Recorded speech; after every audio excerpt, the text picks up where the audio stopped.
আমার ফুড়িটা কোন স্কুলের প্রশ্ন এখন ফোন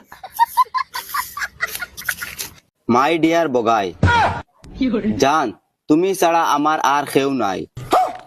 ওই আমরা তোর কিটায় সারা জিন্দগি গুলার গা সাড়ে সিনিয়র ফালিছিনি ওই আগে ফল তুমি আমার জিন্দেগি, তোমারে না পাইলে আমি আত্মহত্যা করে নেব।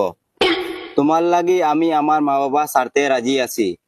শুনছ তুই তোর লাগিও সারা তোর লাগিও তুই বাড়াইছো তিতা মারি দি মুলা আর জানোস নি আগে ফল আমার বাবার বাস্কত 3 লাখ টাকা আছে। ও মাইরে ভাই আমার বাক্সর চাবি খান ওই বাক্সর শুনো বাবা, আবার রইছে। না যেদিন তোমার লগে বাগিয়ে যাইমু এদিন সব টাকা লইয়া আইমু। তুল্লা মোর ফুরে আবার হইছে এটা প্রশ্নের উত্তর ওটা উত্তর পাইবা এখন ওই আগে পড় বাবা এখন তোমার শেষ, মায়ের ফরিত আমি। ফল আমার মায়ের 3 তোলা